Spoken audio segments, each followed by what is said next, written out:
Welcome to NACTV Reads the News. My name is Cathy McGrath, and I'm one of many volunteers that help create programming for our station. NACTV can be seen on MTS Channel 30 or 1030, Westman Cable Channel 17, Bell Satellite Channel 592, or online at nactv.tv. These programs are made possible by our volunteers, staff, advertisers, as well as donations made by you, the viewers. If you are enjoying your NACTV experience, please consider supporting us by either donation or volunteering. You can contact our office at 204-476-2639 or at nactv@wcgwave.ca. And today's edition of the Neepawa Banner and Press is for Friday, August 29th, 2025. And right on the front, a good story it's been my pleasure to give. Mary Ellen Clark receives King Charles Coronation Medal. And pictured, Mary Ellen Clark, second on right, was recently honored with the King Charles III Coronation Medal. Pictured with Clark, from left to right, Riding Mountain Member of Parliament Dan Mazer, daughter-in-law Donna and son Dave Clark, and Agassiz MLA Jody Byram. By Owen Devereaux. For Mary Ellen Clark, the concept of giving back to her community is so ingrained in her soul that it's become instinctive. For her, it's as natural as breathing is to you or I. It's that natural instinct of generosity that was recently honored with a royal tribute. On Monday, August 25th, Riding Mountain Member of Parliament, MP Dan Mazer, awarded Clark with the King Charles III Coronation Medal at a ceremony at Arts Forward in Neepawa. The distinction was created to honor those who have contributed significantly to Canada or their home province or territory. Last year, MPs were given the task of paying tribute to some of their constituents with the medal. Dan Mazer decided the best way to ensure this award was given to those who truly deserved it was to ask the people themselves, who makes your community a better place to live? The response from across the riding was astonishing, as Dan's desk was soon overwhelmed with a massive stack of nomination papers. Even more astonishing, though, was unsurprising if you live in Neepawa, is that there was one single name that appeared upon a massive number of that massive stack of papers, the familiar name of Mary Ellen Clark. At the ceremony itself, Mazer noted that Mary Ellen's volunteerism has been a shining example locally for years. Mary Ellen's volunteerism extends into many organizations, from her work with the Neepawa District medical community in so many different ways, to helping to run the annual Farm and Leisure Lottery, and 18 years as a billet mother and mentor for the Neepawa Titans Hockey Club, stated Mazer. Your time, teachings, and unwavering dedication to your community is truly inspiring. Agassiz MLA Jody Byram also spoke at the ceremony, noting that Neepawa would not be where it is today without the positive contributions Mary Ellen Clark has provided. Your volunteer efforts go way beyond many individuals, Byram said, but also on a personal note, Mary Ellen is a mentor to so many people across generations. You have been there for people and individuals to support them, to guide them, to mentor, and to help them. So in that capacity, thank you. We know you have touched so many lives, and that's why we are here today to celebrate you. Thank you, Mary Ellen. As for Clark herself, she was appreciative of the award, but added that the true honor comes from what can be accomplished by giving of yourself. It's an honor to receive such a prestigious award. Thank you, said Clark. I really appreciate receiving this. I didn't expect it, didn't need it. I just give because I give, and it's been my pleasure to give. And pictured is Riding Mountain MP Dan Mazer presenting the King Charles III Coronation Medal to Mary Ellen Clark on Monday, August 25th at Arts Forward. And the other front page story is not quite as pleasing. Internal investigation postpones Carberry Festival. This year's annual Carberry Homecoming Festival has met with an unfortunate, unforeseen postponement. The event, which was originally to be held on August 23rd, does not have a new date set at this time. In a public statement made via social media on August 15th, it was noted that the cause for the postponement is due to currently ongoing legal proceedings. Due to a possible breach of the Homecoming Committee's vision, values, integrity, and transparency in an internal investigation has begun into the conduct of a precious member that has been removed from the committee, said the statement read. This year's celebration was to be the committee's 4th annual event. The Neepawa Banner and Press reached out to the committee for further comments after finding the statement on August 22nd, but did not receive a response prior to its print deadline. However, additional information was found in an article from the Brandon Sun written by Sky Anderson and the Winnipeg Sun written by Ty Dalillo. A point-form summary of those additional details is as follows. The organizers allegedly discovered a misappropriation of funds. The discovery was made after an August 12th Town Council meeting where councillors raised concerns about whether the event was adequately insured and donations properly tracked. The committee was under the impression that this was the case, but it was revealed otherwise. As such, the committee took a closer look at their finances and insurance. When the discovery was made as a result of this initial digging, a meeting was promptly held, the bank account frozen for safety, and other related measures taken. The incident has been reported to the police with no charges laid at this time. All sponsors and vendors were contacted regarding the situation. The event has now been rebranded from the Carberry Homecoming Festival to the Prairie Harvest Festival. This rebranding also brings a shift in the event's focus as well as its timing. Specifically, the rebranded event will allow the community to celebrate the Carberry's community's harvest season. As such, the committee plans to host future Prairie Harvest festivals either before the start of harvest or at the end of the harvest period. The committee has stated their commitment to rebuilding trust and ensures stronger financial oversight going forward. The committee also expressed hope that the event will be able to contribute to local causes, such as the community's food cupboard, daycare committee, and splash park committee. Any further details are limited at this time due to the ongoing investigation. However, it was noted that the organizing committee will share further information in the future, when they are able. When those details become available, the Neepawa Banner and Press will share them in the paper for the benefit of the public. And it is noted that the post with the announcement of the event's postponement appears to have been taken down sometime over the weekend. It was originally posted to the Town of Carberry's Facebook page on behalf of the event's ongoing organizing committee. Whoops, almost lost the paper. And up here in the upper left corner, out with the old. Crews were on the job at the corner of Mountain Avenue and Mill Street in Neepawa this week, tearing out the old street surfacing in preparation for new asphalt. A portion of the surfacing at that particular area of Mountain Avenue was also taken out and is planned to be repaved. And you are all amazing. Neepawa Dairy Queen to donate over $12,000 to Winnipeg's Children's Hospital. In picture, the top photo, youth volunteers lent a helping hand on Miracle Treat Day. The Neepawa Dairy Queen drive-through and dine-in services were very busy. And above, the youth volunteers also had time for some fun, enjoying bubbles and crafts. A musical entertainment was provided for all later that day as well, by Casper Warehan. The results for the Neepawa Dairy Queen's Sweetest Treat, Miracle Treat Day, are now official. Neepawa location owner Pam Brown has confirmed that 2,286 blizzards and blizzard coupons were sold during the 2025 edition of the annual fundraiser on August 14th.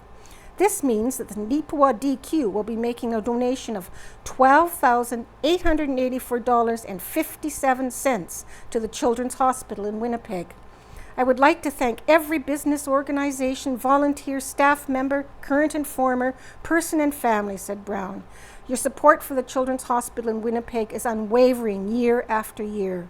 Brown added, "You are all amazing. I thank you all for making this event so successful every year."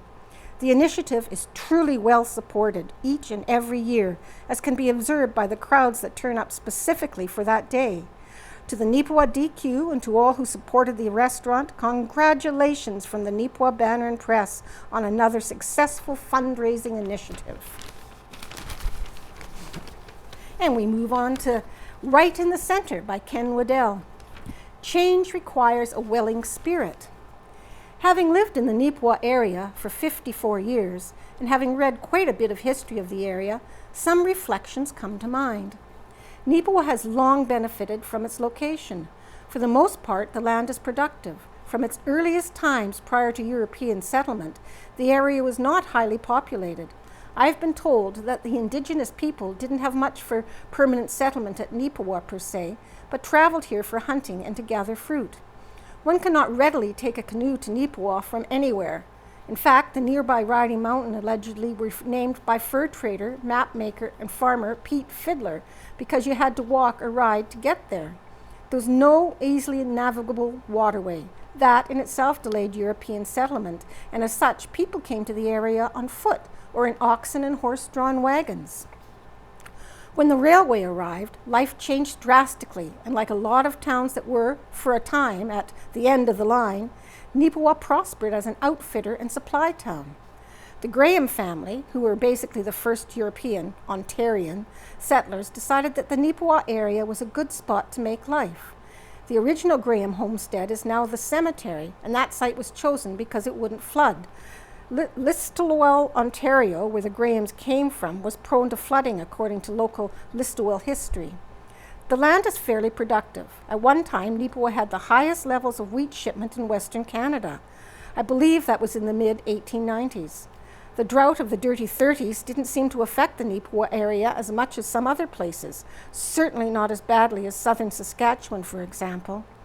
First known for wheat production, then barley, and now canola and corn, the land is still very productive with some very large farms in the area. The biggest boost for Neepawa was water. Yes, water. Without the wells in the aquifer south of Neepawa, the hog industry would not thrive in Neepawa. Pork processing takes a lot of water. High-tech, now High Life, would take the late 80s and 90s efforts of Spring Hill Farms and ramp them up to the current hog plant. And don't forget sewage. Initially a major struggle, the treatment of the hog plant sewage became more manageable with the 22 million sewage treatment plant. Then the hog plant needed more workers as the production accelerated. First came over 50 Koreans, then a large group of Ukrainians, and then an influx of Filipinos with a number of other countries represented in the influx. Now housing is the biggest challenge facing Neepawa. It's predicted that Neepawa needs another 400 to 500 houses. The conversion of the former CN land to houses and apartment blocks made a dent, but the need is still very high. So what does Neepawa need? The new long-needed regional hospital is due to be ready in a year or so. A new regional secondary school is likely to happen. What else? Well, Neepawa needs a new recreation center, and work is in the very preliminary stages to possibly make that happen. More than anything else, Neepawa needs to stretch its finances. The new rec center will likely be $25 million. 400 houses at $200,000 each will mean a need for $80 million in additional debt and financing. The missing link is not need or opportunity. It's willingness and attitude. Every avenue must be explored to bring in investment, materials, and tradespeople. But the biggest commitment is the need for a willing spirit. Neepawa means land of plenty in the Cree language, and I've been told by a number of people that Neepawa has another indigenous meaning, and that is sleepy. It makes sense when you live in a land of plenty, you can fall victim to complacency and sleepiness. Everybody from residents and taxpayers to local leaders to provincial and federal politicians need to be aware that complacency and sleepiness simply won't cut it if Neepawa is to achieve its needs and potential. While past leadership in Neepawa has often been progressive, the time is upon us for a new wave of progress to make the future as bright as our human and natural resources can possibly be. My generation is getting old now. It's time for younger people to move out of our shadows, lean on our experience, but move ahead into what should be a very bright future. And the disclaimer, the views expressed in this column are the writer's personal views and are not to be taken as the view of the newspaper staff. And Home Buddies by Rita Friesen. And I smiled. This summer I've been blessed to have several road trips, some with friends and some solo. There are scenes that cause a smile to begin slowly and settle in for the next several miles. A 3-window church is a sure winner. From our early days in the Carmen area, we were accustomed to seeing and attending small country churches, usually at least a 4-window building. Before we moved to the Rocky Mountain area in the late 70s, the churches down south were becoming much more elaborate. My early faith family didn't hold with stained glass windows or many ornate decorations, but the buildings were modern and comfortable. Our children were early and preteens when we made the move, and the church we chose to attend was white, 3 windows, country church. The first time we drove up to it, there was a moment of silence, and the oldest one with awe added, "A 3-window church." The saying stuck.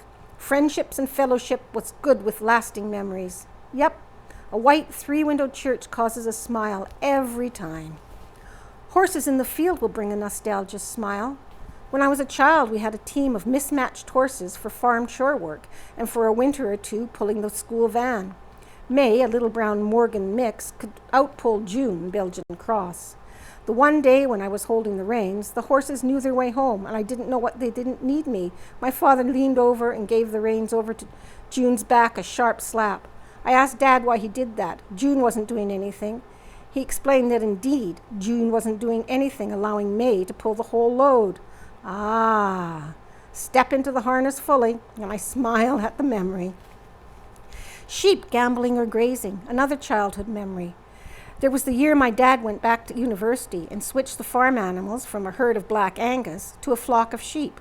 He felt, rightly so, that I could handle sheep more easily than cattle. The one winter, thinking to provide extra help while he was away, he employed Abe, a family retainer that had worked for my grandfather.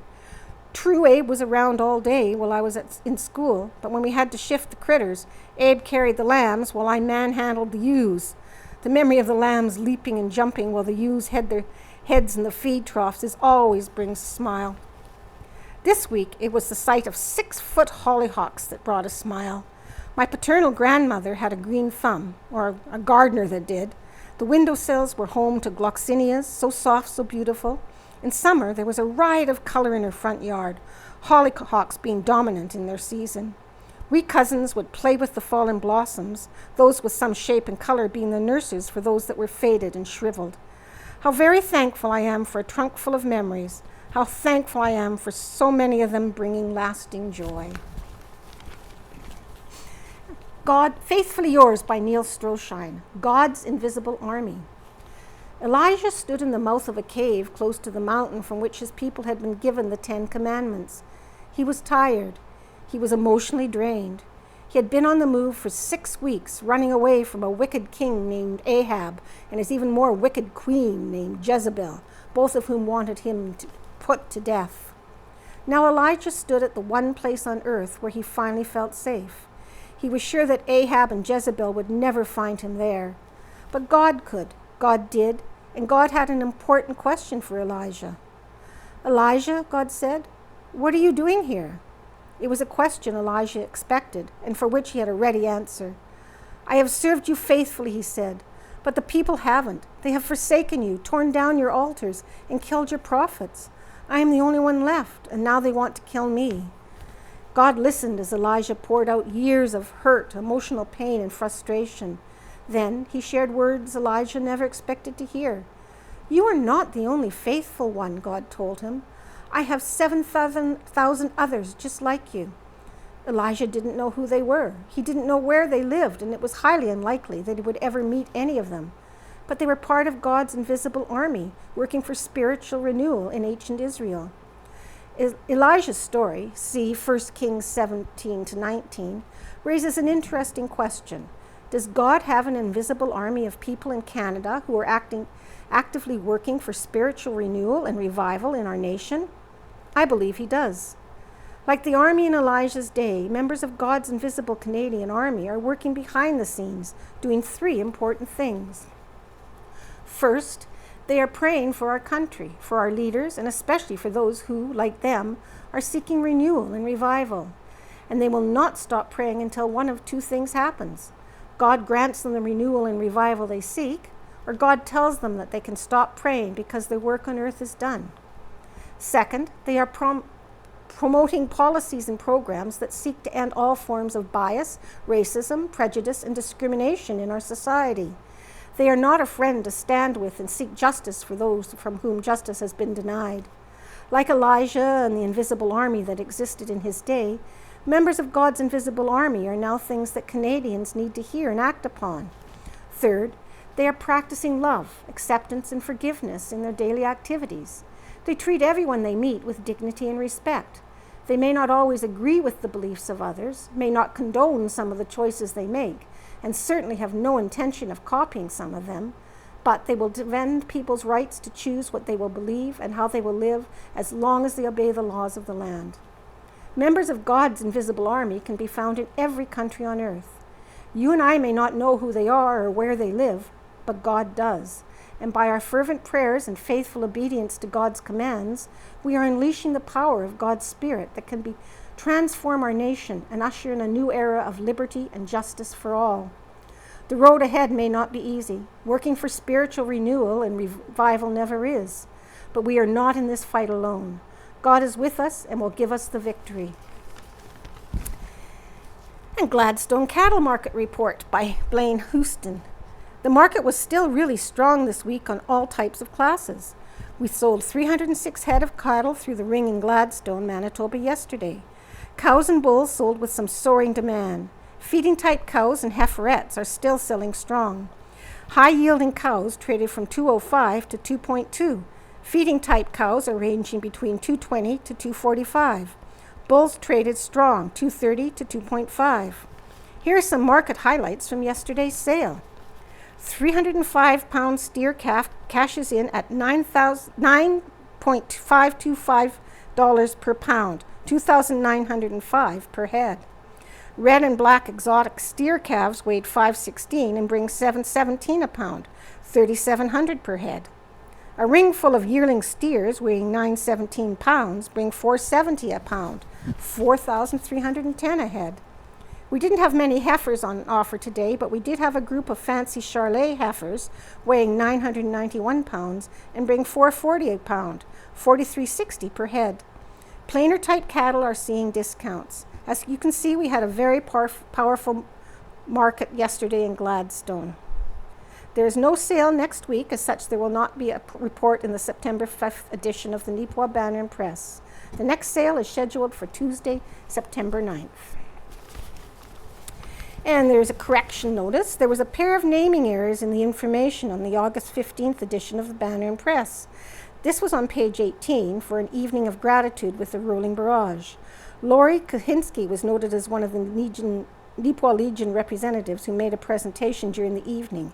Please note that the individual who made the presentation and was shown, pictured off stage, was actually Nancy Sintak. As well, in the article, Serving Up a Dynamite and Fun Environment, there was an error in the spelling of the last name of Kira and Hannah Kaspick, who came up with the original idea for the local volleyball camp. The Neepawa Banner and Press apologizes for this error and extends thanks to the individual who brought the information forward. And we have quite a page of thumbs up and thumbs down today. So, thumbs up to the festival attendees, sponsors, and volunteers of the 3rd Annual White Mud Music Festival from the White Mud Music Festival Organizing Committee in Arden. Thumbs down. Why aren't the ditches of the highways and the byways trimmed from Mary Kreutzer in Plumas? And thumbs up. The Saturday, August 16th Winnipeg Free Press highlighted the Neepawa Banner and Chris and Ken Waddell's support of NACTV, the community's public access station, a wonderful asset to the town of Neepawa, now with 5,500 citizens and growing fast, by Robert Smith from Edmonds. And a thumbs down to the many cloudy, damp weather. Some places like Portage with 4, 5, 6 and more inches of rain just makes life really difficult on the farm, as if we did not have enough problems with the tariffs from China and the USA. Again, from Robert Smith and Edmonds. Thumbs down to Neepawa Co-op for the poor planning of traffic flow at their Surface Station grocery store. Difficult to navigate between the gas bar, someone with a motorhome getting propane, car washes, and grocery store. Those markers, which quite often are half knocked over at the entrance to the gas bar, are so tacky for nice-looking buildings, and they have been there for years. From Betty Perrion of Neepawa. And a thumbs down to MTS Bell for taking a week to fix a phone. Francis Parsons of Amaranth. And out of Helen's kitchen is apples. Henry David Thoreau wrote, "Surely the apple is the noblest of fruits." We all know that the apple is a beloved fruit and has been a symbol of knowledge, temptation, and health throughout history. It was said to be forbidden fruit that Eve gave Adam. The Norse goddess Idun was known to be keeper of the magical apples, which held the secret to eternal youth. The Greeks perfected grafting techniques in 800 BC, which allowed for the propagation of desirable traits and improvements in fruit quality. When the Romans conquered England in the 1st century AD, they brought apples with them, and it was an apple that fell on Newton's head that started him into thinking about gravity. Apples were first cultivated in Canada by early French settlers, with the first planted trees appearing in Nova Scotia's Annapolis Valley around 1633. Today, there are more than 7,500 apple varieties grown worldwide, proving there's an apple for everyone. And she includes some recipes for pork and apple meatloaf, apple pancakes, and cinnamon apple mug cake. And Your Listening Ear by Delcy Martin. Change is in the wind. As we approach September, many of us are encountering changes. New jobs, new schools, new homes. Change is a strange sort of thing because it brings with it so many emotions. As I ring in the new school year with a daughter heading to kindergarten and a new job, I feel like I'm on the world's most confusing roller coaster. I remind myself, though, that with change, it is normal to have a tornado of emotions ranging from grief to gratitude to excitement for what is yet to come. Change is so hard because we seek comfort in the familiar. Familiarity equals safety for many folks. Familiarity means that our bodies don't go into that primal fear mode. Even when our current habits or circumstances aren't serving us, familiar will naturally feel better because our brains want safety. What we need to remind our brains of is the fact that safety can occur and change. We just have to deal with the unpredictability of the situation. The brain also prefers efficiency. Our brains build pathways to make repeated behaviors automatic, habitual. When you start on a new endeavor, you are changing those neural pathways to make something else become automatic. This is uncomfortable for our brain, so our bodies resist it. Our primal brain interprets this discomfort as danger and sends us signals of anxiety, telling us that this new change is dangerous and we shouldn't do it. Brains are useful, but brains aren't always that logical. In these moments, we need to remind our primal brain that building new pathways is a normal part of being human, and that just because we are building new pathways and it's uncomfortable, it does not make the new endeavor inherently dangerous. People like to predict outcomes. It gives us a sense of peace if we think we know how things are going to turn out. Change often involves stepping into uncertainty. People naturally feel anxious if they can't predict outcomes or control every variable. The things that are known also tie into our sense of self. Habits, routines, and roles are often tied to how we see ourselves. Changing these things can leave us with a sense of not knowing who we are. Change is also hard because old habits provide immediate rewards to the brain, while the benefits of change take time to show. The brain is wired to prefer immediate gratification. Finally, change is hard because people are scared of failure. Many people are reluctant to try new things because either they've failed before or they feel they won't be able to sustain the change. Change is a process, not an endpoint. Change doesn't happen overnight. It's a long and drawn-out process that comes in stages. Change is not linear. It doesn't follow predictable steps. When you are changing something, you can come to expect highs and lows. You can expect an acceleration and a deceleration in progress throughout your process, and you can expect successes and failures. What matters is your ability to believe, truly believe that you have the skills to manage the deceleration and failures that come with change. Change is really hard, and that is normal. Change does not always feel good right away, and that is normal too. What truly matters is that you are your own cheerleader in change, that you build yourself up and that you encourage yourself and that you are your own best support. And An Atmosphere Full of Community Spirit by Casper Warehan. Stride Credit Union Barbecue raises $1,200 for Neepawa Salvation Army. Pictured left, a portion of the crowd that turned up to the fundraiser barbecue at the Stride Credit Union in Neepawa on August 21st. Pictured right, Stride Credit Union staff share a laugh and a smile while preparing a batch of hot dogs. A crowd of hungry and generous individuals gathered at the Stride Credit Union in Neepawa on August 21st. The business and pleasure of the visit to the establishment that day was a fundraiser barbecue in support of the Neepawa Community Ministries Center, Salvation Army. According to the report from Bansri Patel, member and community engagement advisor at Strad, who provided comment on behalf of the credit union, the response was very positive. We had a great turnout and the atmosphere was full of community spirit. It was wonderful to see so many people come together to support a meaningful cause. The energy and engagement from both the public and our staff made the event a real success, said Patel.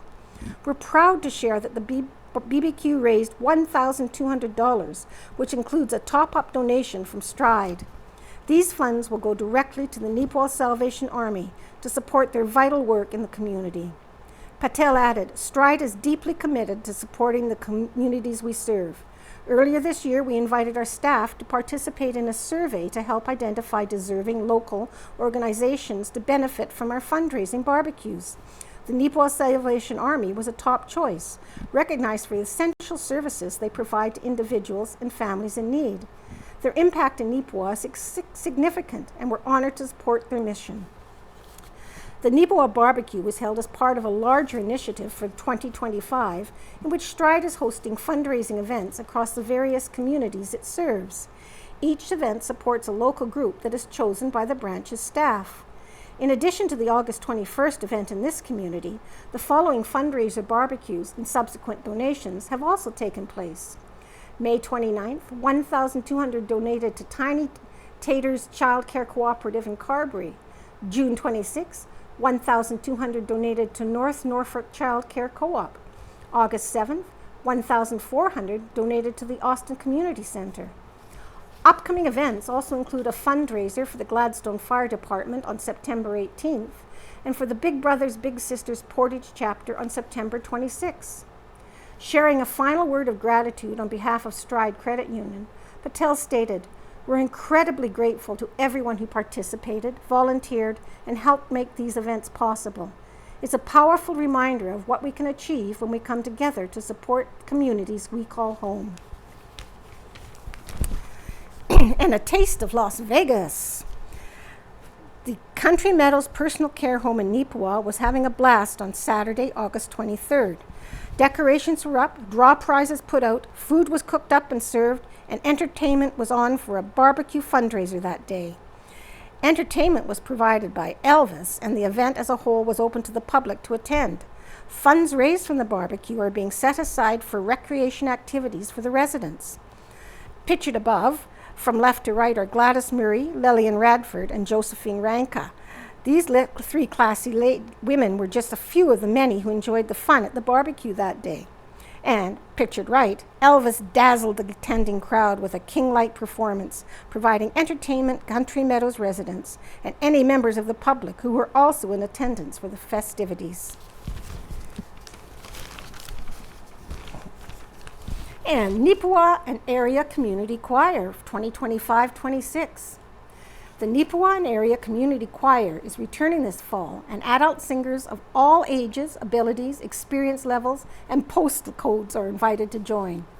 Last year, approximately 50 singers from Neepawa and many surrounding communities enjoyed weekly rehearsals where smiles and laughter shared the stage with great choral music. For the second time, the choir hosted lessons and carols in December at the Neepawa United Anglican Church, which filled the pews with people and the rafters with familiar carols. The choir also added their voices to NACTV's Christmas in Song video presentation. In the spring, they hosted a choral workshop with Winnipeg choral specialist Maureen Furley, a fun and educational evening which also included pizza.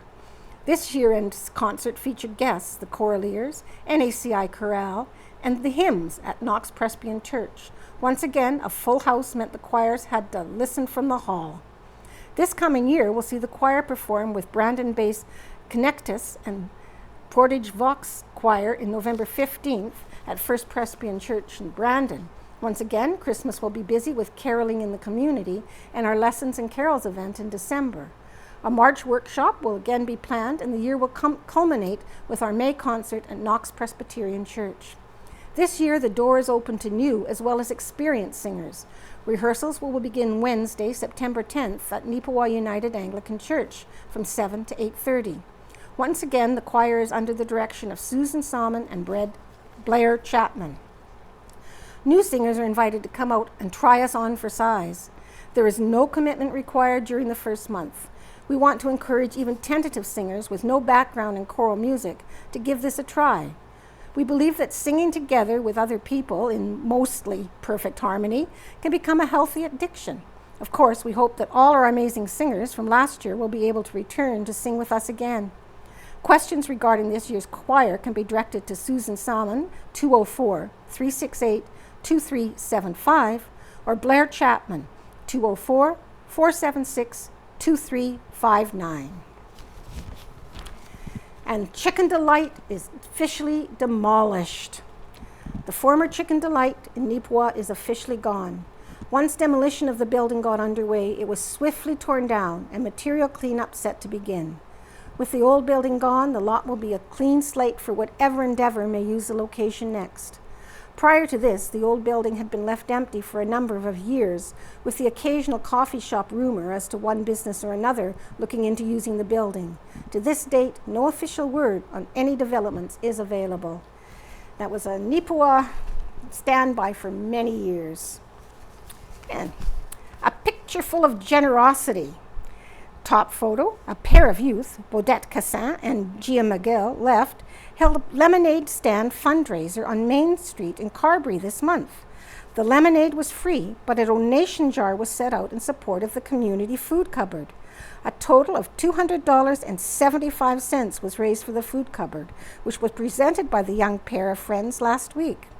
And above, Gia McGill and Bodette Cassin with Emmy Seaman, who accepted the presentation as representative for the community food cupboard. Well done, girls. And the Neepawa Blue Dolphins freestyle in Winkler. On Sunday, August 17th, the Neepawa Blue Dolphins journeyed to Winkler for the last swim of the season.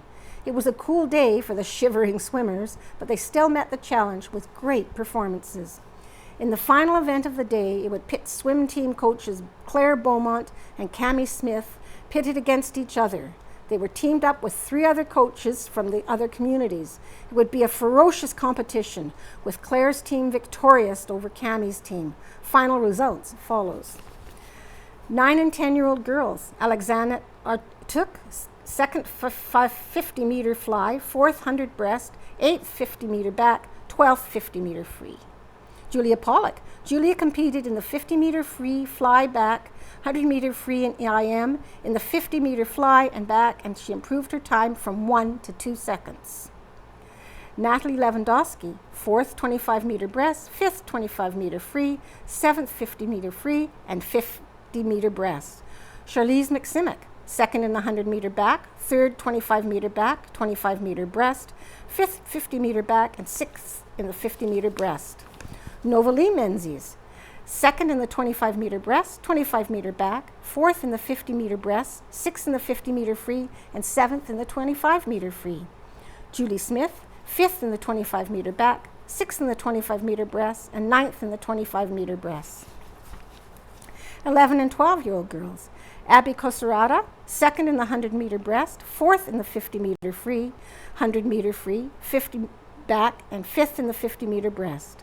Madeline Wachowski, 7th in the 25-meter breast, 8th in the 100-meter breast, 10th in the 25-meter free, 11th in the 50-meter breast, and 14th in the 50-meter free. Riley Wilson, 1st in the 100-meter back, 25-meter back, 2nd in the 100-meter IM, 50-meter fly, and 3rd in the 50-meter back. 13 and 14 girls. Ann Crossan, 1st in the 50-meter back, 50-meter breast, 50-meter free, 50-meter fly, 50-meter breast, and 100-meter IM. Maya Gingras, 1st in the 25-meter free, 100-meter free, 20-meter fly, 2nd 50-meter fly, 3rd 50-meter free. Sydney Wolf, First 100-meter back, second 50-meter back, third 25-meter free, 50-meter fly, fourth in the 50-meter free. Carly Strelzik, first in the 25-meter breast, third in the 25-meter back, fourth in the 50th meter back, seventh in the 25-meter free, 10th in the 50-meter free. Ellie Fraze. Ella competed in the 25-meter free, 25-meter back, 50-meter breast, and free, improved by about 1 second in each. Ella competes in winter swim and she is not able to place in summer swim. 15 to 17 girls. Elias Jacobson, second in the 25-meter free, 25-meter back, 25-meter fly, and third in the 25-meter breast. Claire Ann Howe, second in the 50-meter breast, third in the 25-meter free, 25-meter fly, fourth in the 25-meter breast, fifth in the 50-meter free. 9 and 10 boys. Benjamin Wachowski, first in the 25-meter fly, second in the 25-meter breast, 50-meter breast, fifth in the 25-meter back, and sixth in the 25-meter free. 11 and 12 boys. Joey Smith, first in the 25-meter fly, 50-meter fly, second in the 100-meter IM, third in the 50-meter back, and fourth in the 25-meter free. Tanner Gingras, third in the 25-meter back and breast, fourth in the 25-meter fly, and seventh in the 25-meter free. Matthew Fraze. Matthew competed in the 25-meter fly, 25-meter free, 50-meter breast, 100-meter free. He improved by about 9 seconds and about a second improvement in his 50-meter back. Sum King Chan, second in the 25-meter breast, third in the 50-meter breast, fourth in the 25-meter back, and eighth in the 25-meter free. Matthew Fraze competes in the winter program at Portage in La Prairie, so he was unable to qualify. He competed in the 100-meter free, 50-meter free, 25-meter fly, improved by about a second. 50-meter back improved by about 2 seconds, and the 50-meter breast, 3 seconds improvement. 13 and 14 boys. Austin Nadeau, second in the 50-meter back, fourth in the 50-meter free, 100-meter back, fifth in the 100-meter free, and sixth in the 25-meter free. And 15 to 17 boys. J.C. Smith, first in the 200-meter IM, 25-meter fly, 100-meter IM, and 50-meter fly. Relay results. 25-meter Redley relay. First, Maya Gingras, Ann Crossan, Sydney Wolfe, and Riley Wilson. Fourth, Carly Strelzik, Matthew Fraze, Sum King Chan, and Natalie Lewandowski. Fifth, Aaliyah Jacobson, Charlize McSimmick, Claire Ann Howe, and Joey Smith. Seventh, Julie Smith, Ella Fraze, Tanner Gingras, and J.C. Smith. Eighth, Alexandra Artuk, Madeline Wachowski, Benjamin Wachowski, and Austin Nadeau. 25-meter freestyle relay. First, Julia Pollock, Charlize McSimmick, Riley Wilson, and Abby Conserata. Second, Joey Smith, J.C. Smith, Austin Nadeau, and Tanner Gingras. Third, Sydney Wolfe, Julie Smith, Aaliyah Jacobson, and Claire Ann Howe. Fourth, Ella Fraze, Maya Gingras, Carly Strelzik, Ella Fraze, and Alexandra Artyuk. Sixth, Natalie Lewandowski, Novalie Menzies, Matthew Fraze, and Sum King Chan.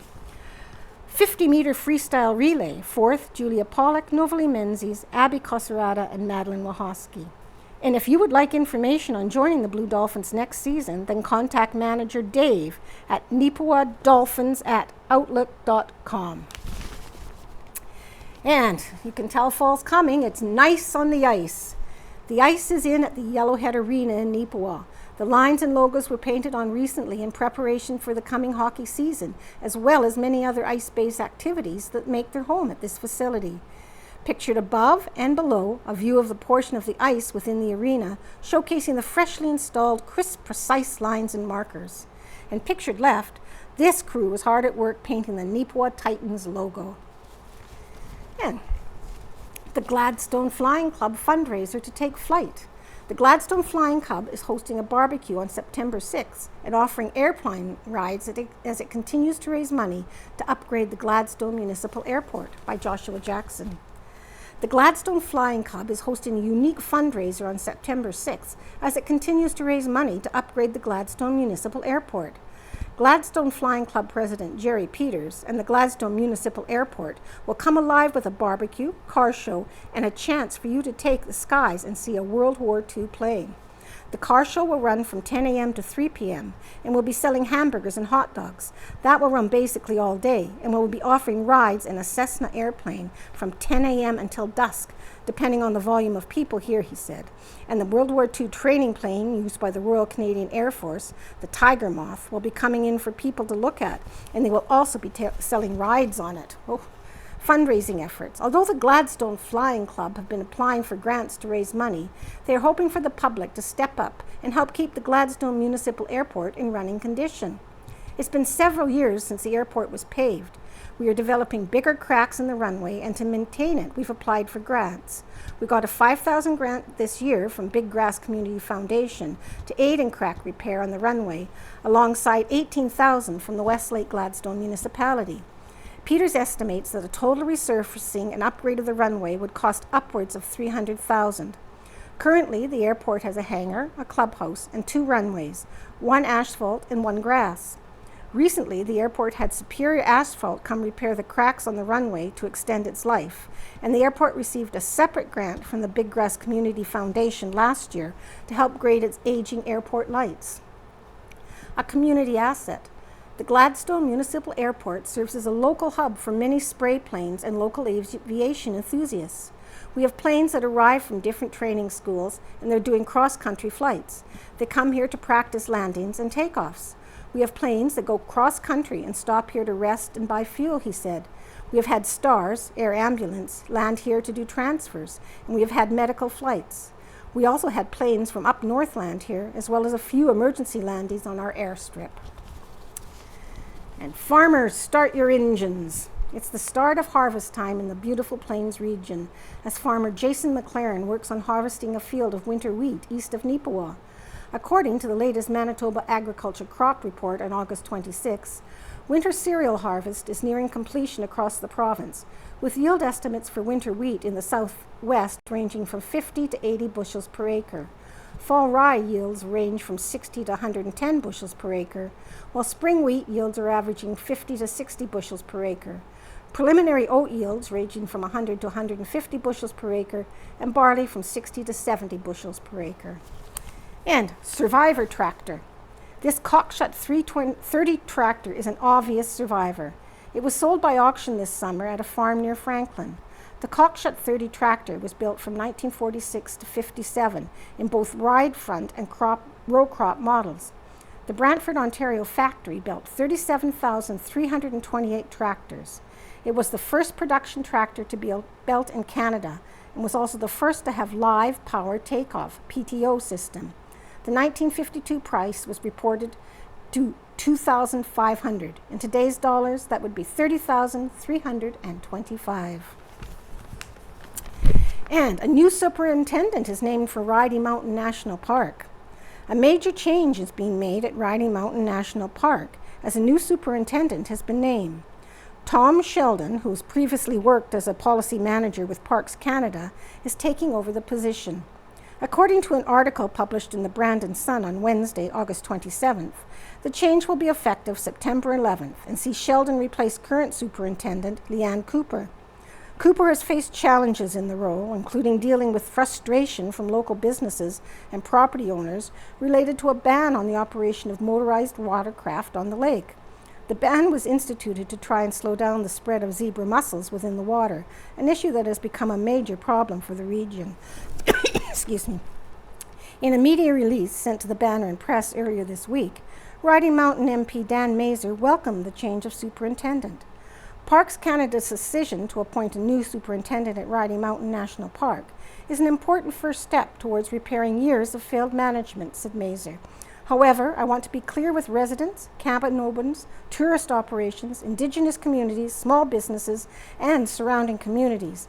I welcome any step that can restore public confidence and get this park back on track, but the truth will be in the results. The local coalition, Fairness for Clear Lake, also applauded the change, calling it a much needed operation to reset the relationship between Parks Canada and surrounding community. And Neepawa organization to begin drive for winter coats.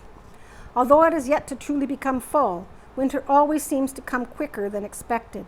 Helping people, specifically newcomers, prepare for the coming winter is the mission of the Neepawa Newcomers Coat Room. As such, it is currently gearing up to open in the community. However, the coat room also needs the aid of generous individuals. As of September 1st, the Neepawa Newcomers Coat Room will be running a fall coat donation drive. The nonprofit organization is reporting a real need for kids' winter coats especially.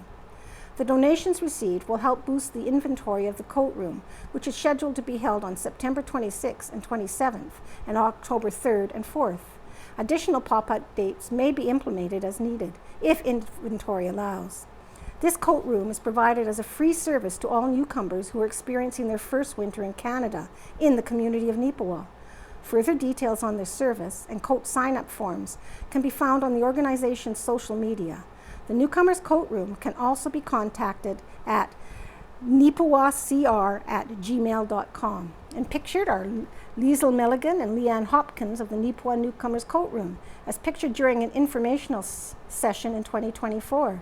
The Newcomers Coat Room will be accepting coat donations this coming Monday to prepare for its upcoming 2025 coat room sessions. And it happened in the dark, but a rockin' good time at White Mud Music Festival. The Lansdowne Centennial Park and Arden Curling Rink were filled with the sweet sounds of music as the third annual White Mud Music Festival took place. Many concert goers came out for the two-day event on August 23rd and 24th to listen to bands such as returning favorites The Beast, which is spelled B34ST, from Puerto Vallarta, Mexico, pictured, the Flesh Monkeys, also pictured, and newcomers including Mandy Ducharme and the Absolute Bees, Just for Kicks, and Dan Lucier. Looks like it was a lot of fun. And we'll go back to looking back. 125 years ago, August 29th, 1900. Franklin. The manse will be ready in about 2 weeks as the work is well advanced. It is a very neat building and up to date in finish. Gordon. A large elk was seen in this neighborhood last week, although we don't think it was as big as the one reported to have been killed in the mountain about a year ago, said to have gone over 800 pounds after being dressed. Mr. William Galloway has purchased the Simpson House and will occupy that upholstery in a short time. Mrs. J.W. Taylor, the late proprietress, intends leaving for the British Columbia in a couple of months. By Mrs. Taylor's departure, the town of Neepawa loses a valued and enterprising citizen. Coming to Neepawa about 12 years ago and buying the property of the present site, she has steadily developed a large patronage despite the trials and business discouragements, and has made the Simpson House one of the best hostelries in town. Mr. Galloway, the new owner, has had considerable experience in the hotel business, and it is expected will uphold the large trade at present carried on in those premises. 100 years ago, Hallborough. Picking cranberries is the order of the day. They are quite plentiful and of good quality. Glenella. The tennis tournament, which was held last Friday, was played off with the usual degree of enthusiasm which characterizes all doing in connections with the Glenella Tennis Club. 75 years ago, 1950, A.A. McDougall, manager of the John Deere Implement Company here, decided to do something about the railway strike in a matter of deliveries. When adversaries in the rail management feud decided to continue their mutual pout, one of McDougall's customers, Charles Nicholson of Franklin, stood to risk wind and weather with his standing crop. Monday night, McDougall sent one of his mechanics, Bill Adams, into Winnipeg, where he took delivery of an 8-foot-wide self-propelled combine. At 10 miles per hour, Bill lumbered out of Winnipeg on the combine the same night. He was expected in Neepawa late last night after trundling the 118 miles. Kelwood. Many Kelwood district friends were in attendance recently at a farewell party in the Glenella School held in honor of Mr. and Mrs. George Griffith and family. The Griffith family have been residents of Kelwood district for the past 39 years and now have taken up residence in Neepawa. New bylaws which received approval included one which prohibits soliciting subscriptions and advertising on Neepawa sidewalks. Captain Janet Ferguson of the Salvation Army returned from a vacation to Toronto and Fenelon Falls in Ontario. Kelwood. Fred Larward of Norgate, who attends high school here, has been awarded the Roger Goulet Scholarship valued at $75. Fred has shown excellent scholastic ability during his 3 years in high school and will enter grade 12 this term. 50 years, 1975. And pictured, the Neepawa Rotary Club was honored with a visit by the governor of District 555 around this time in 1975. Pictured in the August 28th edition of the press, for that being taken by the Neepawa edition of the press for that year, the governor is shown here with new officers of the club. The photo had been taken by the Neepawa Photo Studio. From left to right, Harold Middlemass, Secretary, Harold Eisenberg, Vice President, Ernie Loescher, Director, Elmer Weave, President, Ivan Trail, Director, Mr. Crouch, Tony Otten, Treasurer, Homer Gill, Director, and Bjarke Jacobson, Director. And again, 50 years ago, 1975, Franklin. Local farmers taking out memberships in Franklin Pool elevators for the first year, 1927, who recently received 50th anniversary certificates were Roy Johnson, Mike Johnson, Norman Montgomery, Oliver Douglas, Jack Brugger, and Roy Orr. Eden, after over a year without a store, a new groceteria is opening on September 3rd in the former Chernenko building. Bert and Ginger Pelche have spent the last 3 months converting the premises into a home and modern store. Future plans including a pool room in the new addition, which has been erected on the north side. Mr. and Mrs. Pelche are originated from Flin Flon and have vast experience in the retail business. Bert is presently employed with Ford Sales in Neepawa, and if business warrants it, he will devote all his time to the new venture. In the meantime, his wife will operate the store during the day. The district would also like to welcome George Bamlett and his family, who have built a new home and intends to continue his electrical work from his Eden shop. George is well known in this area, and we are pleased that he has come to live in our community. Eden, Matt Skabinski, owner and operator of our more established business, the Eden Garage, has taken his son Dennis as a partner. We welcome back Dennis and his family and wish the Eden Garage continued success. 20 years ago, 2005, construction on a road to the proposed personal care home, to be named Veterans Way, may begin within the next month. The town's First Avenue offices will be closed today and tomorrow, allowing staff to move to the town's new offices in Hamilton Square.